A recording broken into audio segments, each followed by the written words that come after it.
అందరికీ నమస్కారం అండి. ఈరోజు నేను చేయబోతున్న వీడియో ఏంటంటే, చాణక్య నీతి సూత్రాల్లో నుంచి చేయబోతున్నాను. అదేంటంటే ఇక్కడ ఒక శ్లోకం ఇవ్వబడిందండి. యస్మిన్ దేశే న సమ్మానో న వృత్తిర్న చ బాంధవః న చ విద్యాగమో అవ్యాస్తి వాసస్తత్ర న కరయోత్. అంటే ఇక్కడ ఏం చెప్పబడిందంటే, ఏ ఒక ప్రదేశం అయితే, ఏ ఒక దేశం అయితే, ఏ ఒక ఊర్లో అయితే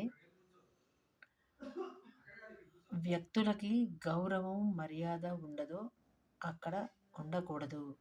అలాగే ఎక్కడైతే వ్యక్తికి ఎటువంటి పని దొరకదో అక్కడ ఉండకూడదు. ఎక్కడైతే వ్యక్తులకి బంధువర్గం, పరిచయస్తులు అలాగే అయిన వాళ్ళు ఉండరో ఆ ఒక ఊర్లో నివాసం ఉండకూడదు. ఇంకా ఎక్కడైతే నివాసం ఉండాలని అనుకుంటున్నామో అక్కడ మన పిల్లలకి విద్యాబుద్ధులు నేర్పడానికి తగిన పాఠశాలలు కానీ, విద్యాబుద్ధులు నేర్పే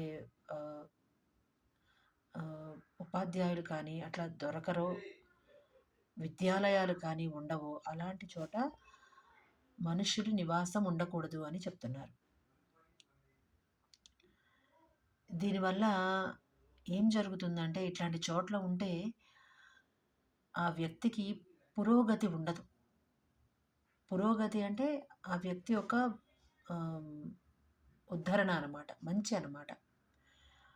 అలాంటి చోట నివసిస్తే లాభం ఉండదంటండి. ఇంకా అలాగే అలాంటి చోట్లని వదిలేయాలట. అలాంటి వాటిల్ని వదిలేస్తే వేరే చోట్లకు వెళ్ళిపోతే కనుక జీవనోపాధికి అనువైన చోటు ఎంచుకొని అలాంటి చోట్ల ఉండాలట.